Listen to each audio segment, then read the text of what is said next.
లక్ష్మీనాథసమారంభాం నాథయామునమధ్యమాం అస్మదాచార్యపర్యంతాం వందే గురుపరంపరాం.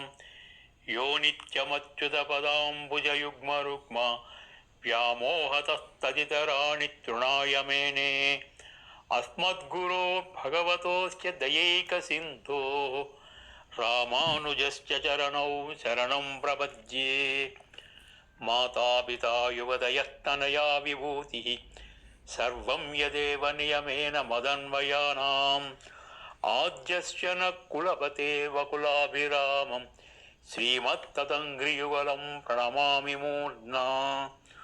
భూతం సరశ్చ మహదాహ్వయపట్టనాథ శ్రీభక్తిసారకులశేఖర యోగివాహాన్. భక్తాంఘ్రిరేణుపరకాలయతీంద్రమిశ్రాన్ శ్రీమత్పరాంకుశమునిం ప్రణతోస్మి నిత్యం. భగవత్ బంధువుల్లారా, ఈరోజు మనం శరణాగతి గురించి తెలుసుకుందాము. శరణాగతి చేయాలంటే ఒక 6 లక్షణాలు ఉన్నాయి. వాటిలో ఒక 2 మనం ఈరోజు చూద్దాము. శరణాగతికి ఉండవలసిన లక్షణాలు: 1 ఆనుకూలస్య సంకల్పము, 2 ప్రాతికూలస్య వర్జనం. ఈ 2 ఉండాలి. భగవంతునికి దాసులై ఉండి స్వామి మీద భక్తి ఉన్నవారు ఎవరో వారిని ఆశ్రయించడమే శరణాగతి లక్షణం. ఈ ప్రపంచంలో జన్మించి ఈ ప్రపంచం అంతా మనదే, మనం ఇక్కడ హాయిగా ఉండవచ్చు, ఇంకా మనకి ఏ విధమైన బాధలు ఉండవు అని తలచి జీవించే ఈ జీవులు వారికి మరణం కూడా ఉంటుంది అని తెలుసుకోలేక, తెలిసినా అది మనకు ఎప్పుడో వస్తుంది కదా అన్న ఒక భ్రమలో ఉండి జీవించే వారితో మనము సంబంధాలు తగ్గించుకొని ఆ స్వామిని సేవిస్తూ ఉండాలి. ఏదు మెయ్ ఏదు పొయ్ అంటే ఏది నిజం ఏది అబద్ధం అని చూపించే స్వామి మనకు స్వామి. ఆ స్వామియే శ్రీ రంగనాథ స్వామి. ఆ స్వామిని మనము నిరంతరము సేవిస్తూ ఉండాలి. ఏ స్వామిని మనం నిత్యం ఆరాధిస్తామో ఆ స్వామిని చూడాలి అంటే ఆ స్వామినే ఉపాయంగా చేసుకోవాలి. ఏ పుణ్యకార్యాలు చేయాలన్నా, ఏ పాపాలు మనము చేసినా ఇవన్నీ ఆ స్వామి ఇచ్చిన ఈ శరీరంతోనే కదా మనం చేయవలసి ఉంటుంది. ఆ స్వామి ఇచ్చిన దానినే మనం ఉపయోగించి పుణ్యాలు పాపాలు చేస్తూ ఉంటాము. ఇది జీవి లక్షణం. ప్రతి జీవి ఆహార నియమాలు పాటించాలి. సాత్విక ఆహారాన్ని తీసుకుంటే మనసు సాత్వికంగా ప్రశాంతంగా ఉంటుంది. సాత్విక మనసుతోనే స్వామిని చూడగలము. సాత్వికమైన మనసు లేకపోతే ఆ స్వామి అనుగ్రహము కలుగదు. రాజసము తామసము అనే లక్షణాలను వదిలి సాత్విక లక్షణాన్ని మనము పెంచుకోవలసి ఉంటుంది. భక్తిగా ఉండాలి అనుకున్నవారు స్వామిని చూడడానికి మంచి మార్గాలు ఎన్నో ఉన్నాయి. అవి అన్నీ వదిలి వేరే మార్గాలను మనము ఎంచుకొని అన్యదేవత ఆరాధనలు చేస్తే ఆ స్వామి అనుగ్రహము మనకు కలుగదు. భక్తి లేని వారితో చేరకూడదు. భగవద్భక్తి భాగవత భక్తి అవసరం. ఇవి ఉన్నవారితోనే మనము ఎప్పుడు సహవాసం చెయ్యాలి. ఆ స్వామి ఉన్న దివ్య దేశాలలో మనము జీవిస్తూ ఉండాలి.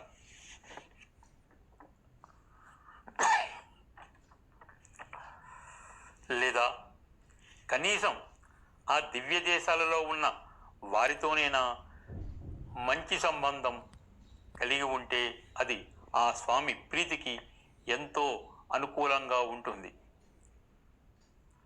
స్వామి పుష్కరిణిలో ఉండే ఒక జీవిగా ఉన్నా చాలు, ఒక పక్షిలాగా ఉన్నా చాలు అని ఆళ్వార్లు ఆశపడ్డారు. ఆళ్వార్లు అంటే ఆళుందువార్ అని అర్థం. ఆళుందు అంటే మునిగి ఉండటం. దేనిలో మునిగి ఉండటం? భక్తిలో మునిగి ఉండటం. ఇలా మునిగి ఉన్నవారిని ఆళ్వార్లు అంటారు. వీరు ఒక 12 మంది మనకు ఉన్నారు. వీరి అందరూ అలాగే జీవించారు.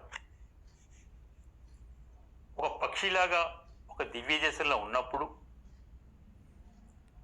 ఆ సంబంధం మనకు ఎంతో మేలు చేస్తుంది అని ఆళ్వార్లు ఆశపడ్డారు. మరి ఆ పక్షి ఎగిరిపోయి వేరే ప్రదేశానికి వెళ్ళిపోతే ఎలాగా అనుకున్నప్పుడు ఆ పుష్కరిణిలో ఒక మీనంగా ఉన్నా చాలు అనుకున్నారు. కానీ ఆ మీనాన్ని ఎవరైనా తీసుకుపోతే అన్నప్పుడు ఆ క్షేత్రంలో స్వామికి పరిచారకునిగా ఉన్నా చాలు అనుకున్నారు. మరి ఈ పరిచారకుడు తన ఉద్యోగం మానివేస్తే ఎలాగా అనుకొని సరే ఒక సంపంగి పువ్వులాగా ఉన్నా చాలు అని ఆశపడ్డారు ఒక దివ్య క్షేత్రంలో. మరి కొన్ని రోజులకు ఆ పువ్వు కూడా వాడిపోతుంది కదా, అప్పుడు ఎలాగా అన్నప్పుడు ఒక ముళ్ళ పొదగా ఉంటే ఎవరు ఏమి చేయరు, ఎప్పుడు ఆ క్షేత్రంలోనే ఉంటుంది అనుకున్నారు ఆళ్వార్లు. కానీ ఏదైనా ఒక రహదారి వేసినా, ఒక భవనం కట్టినా ఆ ముళ్ళ పొదను కూడా తొలగిస్తారు కదా, అప్పుడు ఎలాగా అనుకున్నప్పుడు ఇంకా ఆ స్వామి క్షేత్రంలో ఏదైనా పర్వాలేదు ఉంటే చాలు, ఎలాగైనా పర్వాలేదు అక్కడ నివాసం ఉంటే చాలు అని అనుకున్నారు ఆళ్వార్లు. ఇదే ఆనుకూలస్య సంకల్పం. ఇది ఉండాలి. స్వామిని చూడాలి అంటే, వారి అనుగ్రహం మనము పొందాలి అనుకుంటే. సాధారణంగా ఒక వైద్యుడు కత్తులను కాల్చి మనల్ని కోసి శస్త్రచికిత్స చేసిన ఆ వైద్యుని మీద మనకు ప్రేమే కానీ కోపం ఉండదు. ఎందుకంటే ఆ వైద్యుడు మన ఆరోగ్య నిమిత్తమే చేశాడు కానీ మన మీద ఆయనకు ఎటువంటి ద్వేషము లేదు కాబట్టి. అలాగే ఎన్ని కష్టాలు భగవంతుడు ఇచ్చినా ఆ స్వామిని మాత్రము మనము వదలకూడదు. ఆ స్వామిని సేవిస్తూనే ఉండాలి. ఒక పడవ మీద ఉన్న పక్షి నీటిలో ప్రయాణిస్తూ ఏదైనా ఒక ఒడ్డుకు చేరాలని ఎగిరి వెళ్ళి ఎక్కడా తీరము కనబడక మళ్ళీ ఆ పడవనే చేరుతుంది. అలాగే మనం కూడా ఆ స్వామిని ఆశ్రయించి ఉండాలి. అప్పుడే కష్టాలు తీరుతాయి, మనకు సుఖాలు వస్తాయి. అందరి కష్టాలు తీర్చే ఆ స్వామి ఇంద్రునికి, రుద్రునికి, బ్రహ్మకు ఇలా అందరికీ కష్టాలు తీర్చే ఆ స్వామి మన కష్టాలు ఎందుకు తీర్చడు అని విశ్వాసంతో ఉండాలి. ఇంద్రుడికి తాను ఉపేంద్రునిగా వచ్చి ఉపకారం చేశాడు. రుద్రునికి తన వక్షస్థలములోని స్వేద జలాన్ని అంటే చెమటను జల్లి ఉపకారం చేశాడు. బ్రహ్మకు ఆయన పోగొట్టుకున్న వేదాలను తిరిగి తీసుకుని వచ్చి హంస రూపంలో ఉపదేశించి సృష్టికి సాయపడ్డాడు ఆ శ్రీమన్నారాయణుడు. అలాగా అందరి కష్టాలను తీర్చగలడు ఆ స్వామి, ఆ శ్రీరంగనాథుడు. ఒక తామర పువ్వు వికసించాలి అంటే దానికి వేడి అవసరం. వేడి అవసరము కదా అని మన నిప్పుతో అక్కడికి వెళితే ఆ తామర పువ్వు వికసించదు. ఆ సూర్యుని కిరణాల వేడే ఆ తామరకు కావాలి. ఆ సూర్యుని కిరణాలు తగిలినప్పుడు మాత్రమే తామర పువ్వు వికసిస్తుంది. అంతేకాని మనము తీసుకువెళ్ళిన వేడి వల్ల కాదు. అలాగే మనం కూడా ఒకే స్వామిని ఆరాధించాలి. అందరూ ఒకటే అని ఈరోజు ఒక దేవుడు, రేపు ఒక దేవుడు ఇలా ఆరాధించకూడదు. ఇది మంచి పద్ధతి కాదు. మీరు ఆరాధించే స్వామినే ప్రతినిత్యము ఆరాధించాలి. ఇదే విశ్వాసం అంటే. సంపద కావాలి అంటే మహాలక్ష్మిని ఆరాధించాలి. అంతేకాని మహాలక్ష్మి గారి అక్కగారు, ఆవిడ కూడా పాలకడలిలోనే ఉద్భవించింది. ఆవిడ పేరు జ్యేష్ఠాదేవి. సంపదకు మహాలక్ష్మిని ఆరాధించాలి కానీ జ్యేష్ఠాదేవిని కాదు. ఆ మహాలక్ష్మిని కూడా శ్రీమన్నారాయణుడితో కలిపి ఆరాధించాలి. అంతేగాని ఒక్క అమ్మవారిని ఆరాధిస్తే ప్రయోజనం ఉండదు. దంపతులను ఇద్దరినీ మనము సేవించుకోవాలి. అంతేగాని ఒక్కొక్కరిని విడివిడిగా కాదు అని గ్రహించాలి. మనము ఎవరిని ఆరాధించాలో తెలుసుకొని వారి వైభవాన్ని కూడా తెలుసుకొని ఆరాధన చేయాలి. తెలిసి రామచింత చేయవే మనస అని త్యాగరాజ స్వామి వారు మనకు అనుగ్రహించారు. తిరుమలశి ఆళ్వార్ వీరు ఒక 12 మందిలోని ఒక ఆళ్వార్. వీరు తిరుమలశై అనే ఒక గ్రామంలో అవతరించారు కాబట్టి వీరిని తిరుమలశి ఆళ్వార్ అని అంటారు. వీరు అన్ని మతాలను ఆదరించి ఆ మతాల దేవతలను కూడా సేవించి వారి మీద గ్రంథాలు కూడా రాసి చివరికి ఏ మతం గొప్పదో, ఏ మతములోని దేవుడు గొప్పవాడో తెలుసుకోలేక ఆ గ్రంథాలు అన్నిటినీ ఒక బండిలో వేసుకొని వెళుతున్నప్పుడు ఆ తిరుమలశై ఆళ్వార్కు ఇంకొక ఆళ్వార్, పేయాళ్వార్ అనే ఒక ఆళ్వార్ కనబడి వారికి జ్ఞానోపదేశం చేసి ఆ నారాయణుడే అందరి దేవతలకు అంతర్యామిగా ఉంటాడు అని ఉపదేశించిన తరువాత తిరుమలశి ఆళ్వార్ ఒక గొప్ప నారాయణుని దాసునిగా మారడం జరిగింది. వారు తర్వాత శ్రీమన్నారాయణుని సేవ చేసి శ్రీ వైష్ణవాన్ని అభివృద్ధి చేయటం జరిగింది. నాడు పరమశివుడు, రుద్రుడు, కపాలి ఆ తిరుమలశై ఆళ్వార్ దగ్గరికి వచ్చి, నేను పరమశివుడను, కైలాసం నుంచి వస్తున్నాను, నీకు ఏమైనా వరము కావాలంటే కోరుకో, తప్పకుండా ఇచ్చి వెళతాను అని అన్నప్పుడు తిరుమలశై ఆళ్వారు నాకు మోక్షం కావాలి అని అడుగగా శివుడు ఆ మోక్షాన్ని ఇచ్చేది నారాయణుడు కదా, ఆయనను ప్రార్థిస్తే వస్తుంది, నన్ను కాదు అని అన్నాడట. ఇంకా ఏమైనా వరము కోరుకో అన్నప్పుడు సరే, ఈరోజు చనిపోయే వారిని రేపు చనిపోయేటట్లు చేయగలవా అన్నప్పుడు అది యమధర్మరాజు పని,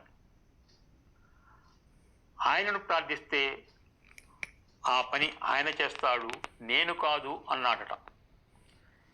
మరి నీవు ఏమి చేయగలవు, ఈ సూదిలోనికి దారాన్ని ఎక్కించగలవా అన్నప్పుడు సూదిలోకి దారాన్ని ఎక్కించడానికి కూడా వరము కావాలా అని ఆగ్రహించి తన 3వ కంటిని తెరిచి తిరుమలశై ఆళ్వారును భస్మము చేయాలని చూసినప్పుడు తిరుమలశై ఆళ్వారు తన కాలిలో ఉన్న కన్ను తెరిచాడట. దీనితో శివుడు శాంతించి విష్ణు భక్తులను ఏమీ చెయ్యలేము అని వెనుతిరిగి వెళ్ళిపోయాడట నందివాహనముతో. ఇలా ఆ నారాయణుని గొప్పతనం తెలియచెప్పారు తిరుమలశై ఆళ్వార్. ఒక సముద్రంలో అలలు పై వరకు లేచి మళ్ళీ ఆ సముద్రంలోనే కలిసినట్లు ప్రళయకాలంలో ఈ దేవతలు బ్రహ్మ, రుద్రుడు, ఇంద్రుడు, ఇంకా వరుణుడు మొదలైన వారు అందరూ ఆ నారాయణులో కలిసిపోయి మరల సృష్టి సమయంలో బయటకు వస్తారు. ఈ దేవతలు అందరినీ ప్రళయంలో కాపాడి తర్వాత సృష్టించినది ఆ శ్రీమన్నారాయణుడే. కాబట్టి ఈ దేవతలకు అందరికీ అంతర్యాముగా ఉండి వారిని కాపాడేది ఆ శ్రీమన్నారాయణుడు అని మనము తెలుసుకోవాలి. మూర్ఖలన్ అనే పేరు గల ఒకడు ఎన్నో పాపాలు చేసేవాడు. కానీ అప్పుడప్పుడు ఏవో కొన్ని దానాలు కూడా చేశాడట. ఒకసారి దానం చేసేటప్పుడు ఆ దానాన్ని చేస్తూ సర్వం శ్రీకృష్ణార్పణమస్తు అన్నాడట. మళ్ళీ తర్వాత చేసేవి అన్నీ పాపాలే. ఈ క్రమంలో ఒకరోజు ఆయన మరణించాడు. యమదూతలు వచ్చి ఆ మూర్ఖలన్ అనే జీవిని ఈడ్చుకుంటూ తన్నుకుంటూ యమలోకానికి తీసుకుని వెళ్ళి యమధర్మరాజు ముందు నిలబెట్టారు. ఈయనను చూసిన వెంటనే యముడు భయపడి ఆసనం దిగివచ్చి ఆ వచ్చిన వ్యక్తికి నమస్కారము చేసి సేవ చేశాడట. దానితో మూర్ఖలన్ ఎంతో ఆశ్చర్యాన్ని పొంది, నేను ఎన్నో పాపాలు చేశాను, ఎంతో మందిని అన్యాయంగా వధించాను, నేను చేయనటువంటి పాపము లేదు, అందుకే ఈ విధంగా యమభటులు నన్ను ఇక్కడకు తన్నుకుంటూ లాక్కుంటూ తీసుకొని వచ్చారు. కానీ యమధర్మరాజా, నువ్వు నన్ను గౌరవిస్తున్నావు, సత్కరిస్తున్నావు, దీనికి ఎన్న కారణం, ఏమిటి కారణం నేను తెలుసుకోవచ్చా అని అడుగగా యముడు నమస్కరించి, స్వామి, మీరు ఎన్ని క్రూర కర్మలు చేసినా, ఎంతమందిని వధించినా, ఒకనాడు మీరు దానం చేసేటప్పుడు సర్వం శ్రీకృష్ణార్పణం అని అన్నారు. ఆ విషయం మీరు మర్చిపోయారు. మా దూతలకు తెలియదు, కానీ నాకు తెలుసు, అందుకే మిమ్మల్ని గౌరవిస్తున్నాను, నేను మిమ్మలను హింసించలేను అని అన్నాడట యమధర్మరాజు. ఎన్ని పాపాలు చేసినా ఒక్కసారి కృష్ణ అన్నందుకు యముడు కూడా గౌరవిస్తున్నాడు, హింసించటం వదిలిపెట్టాడు. వీరు ఇద్దరి సంభాషణ విన్న నరకవాసులు ఈ కృష్ణనామం విన్న వెంటనే వారికి మోక్షం లభించిందట. పాపాలు అన్నీ పోయి భగవంతుని నామం చెప్పక్కరలేదు, విన్నా కూడా చాలు, పుణ్యమే అని దీని ద్వారా మనకు తెలుస్తుంది. దివ్య దేశ పెరుమాళ్ అంటే ఆళ్వార్లు మంగళాశాసనము చేసిన పెరుమాళ్ అని అర్థం. ఆ దివ్య దేశ పెరుమాళ్ నామం చెప్పవలసిన అవసరం లేదు, ఆ ఊరి పేరు చెప్పినా చాలు. రంగనాథ అని అనవలసిన అవసరం లేదు. శ్రీరంగం శ్రీరంగం శ్రీరంగం అంటే చాలు. నారసింహ నారసింహ అనవలసిన అవసరం లేదు. యాదాద్రి అంటే చాలు. శ్రీరామచంద్ర అనవలసిన అవసరము లేదు. భద్రాచలం అంటే చాలు. దివ్య దేశంలోని పెరుమాళ్ల కన్నా ఆ దివ్య దేశ పేరును చెప్పినా చాలు, మనకు ఎంతో పుణ్యం వస్తుంది. అటువంటి దివ్య దేశాలలో తలమాణికమైనటువంటిది ఒకటి శ్రీరంగ క్షేత్రము. సాక్షాత్ ఇది భూలోక వైకుంఠము. మనకు ముఖ్యముగా 2 లోకాలు ఉంటాయి, లీలా విభూతి, నిత్య విభూతి. నిత్య విభూతి అంటే ఆ శ్రీరంగనాథుడు ఉన్న ప్రదేశము. లీలా విభూతి అంటే మనము సంచరిస్తున్న ఈ భూలోకము. ఇక 3వది శ్రీరంగం. శ్రీరంగ క్షేత్రంలో ఉంటే ఆ పరమపదము కూడా అవసరము లేదు అని ఆళ్వార్లు మనకు అనుగ్రహించారు. అటువంటి దివ్య దేశాలలో ముఖ్యమైన శ్రీరంగ క్షేత్రాన్ని మనము సేవించి ఆ రంగనాథుని ముందు ఆ క్షేత్రానికి సంబంధించిన ఒక పాసురాన్ని అనుసంధానము చేయవలసి ఉంటుంది. ఇలాగే ఏ దివ్య దేశానికి వెళ్ళినా ఆ దేశము యొక్క పెరుమాళ్ళని మనం సేవించి వారికి సంబంధించిన పాసురాలను మనము అనుసంధానము చేయాలి. ముఖ్యముగా మనకు ఒక 108 దివ్య దేశాలు ఉన్నాయి. వాటిలో 2 పరమపదము, పాల సముద్రము. ఈ 2 మనము ప్రత్యక్షంగా చూడలేము. ఒక 106 దివ్య దేశాలను మాత్రము మనము చూడవచ్చు. వాటిలో ఒకటి బద్రీనాథ్, 2వది ముక్తినాథ్. ఈ 2 కొంచెం కష్టపడి వెళ్ళవలసిన క్షేత్రాలు. తక్కినవి మనము మామూలుగా వెళ్ళి సందర్శించుకోవచ్చు. ఆ దివ్యదేశ పాసురాలను మనము ఇప్పుడు శ్రీరంగం గురించి ఒకటి నేర్చుకుందాము. ఇదివరలో నేను తిరుక్కురుంగుడి అనే ఒక దివ్యదేశ పాసురాన్ని వివరించడం జరిగింది. నంబియై తెంకురుంగుళి నిన్న అచ్చెంపునే తిగళుం తిరుమూర్తియై உம்பருவானவர் ஆதியம் ஜோதியை எம்பிரானை என் சொல்லி మరప్పనో. ఇది తిరుక్కురుంగుడి దివ్యదేశం యొక్క పాసురం. ఇక దివ్య దేశాలలో మొట్టమొదటి దివ్యదేశము శ్రీరంగము. దీనికి ప్రమాణము ఆళ్వార్లలో మొదటి ఆళ్వార్ పొయ్గై ఆళ్వార్. వీరు అనుగ్రహించిన మొదటి ప్రబంధము. వీనిలో ఈ మొదటి ప్రబంధంలోనే అనుగ్రహించినది శ్రీరంగ దివ్య క్షేత్రము. దీని పాసురాన్ని మనం ఇప్పుడు తెలుసుకుందాం. కులతిసై ముడియ వైత్తు కులదిసై పాదం నీటి వళదిసై పింబు కాట్టి తెంతిసై ఇలంగ నోక్కి கடல் நிற கடவுளெந்தை அரவணை துயிலுமா கண்டு உடலென குறுகுமாலோ என் செய்கேன் ఉలగత్తీరే. ఇది శ్రీరంగనాథుని పాసురము. శ్రీరంగము అంటే భూలోక వైకుంఠము అని గ్రహించాలి. వైకుంఠములో 7 ద్వారాలు ఉంటాయి. ఇక్కడ 7 ప్రాకారాలు ఉంటాయి.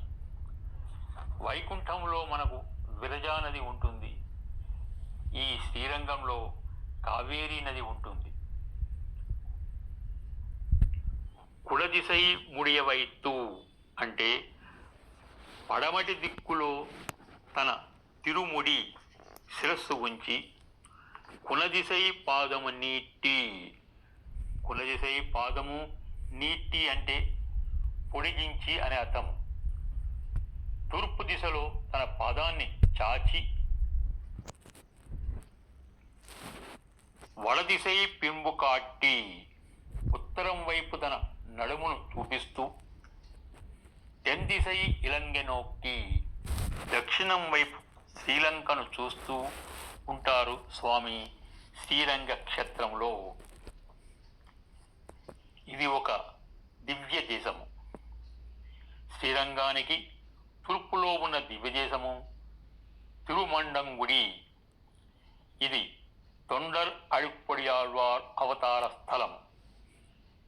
ఈ తొండరడిప్పొడియాళ్వార్ సేవించుకునే విధంగా తన పాదాలు చాచి ఉంచారు శ్రీరంగనాథుడు. తెర్కు దిశలో అంటే దక్షిణ దిశలో లంక ఉంటుంది కాబట్టి, ఆ లంకలో విభీషణుడు ఉన్నాడు కాబట్టి ఆ విభీషణుడు చూస్తూ ఉంటారు ఆ శ్రీరంగనాథ స్వామి. దక్షిణ దిశకు చూస్తూ ఏ ఆలయము ఉండదు. ముఖ్యముగా తూర్పు వైపున చూస్తూ కానీ పడమర వైపున చూస్తూ కానీ ఆలయాలు మనకు ఉంటాయి. కానీ శ్రీరంగంలో మాత్రము దక్షిణ దిశ వైపు చూస్తూ ఉంటారు స్వామి ఆ శ్రీరంగనాథుడు. ఈ పాసురాన్ని ప్రతినిత్యము అనుసంధానం చేస్తూ ఆ శ్రీరంగనాథుని అనుగ్రహం మీకు కలగాలని ఆశిస్తూ జై రామానుజ, జై జై రామానుజ.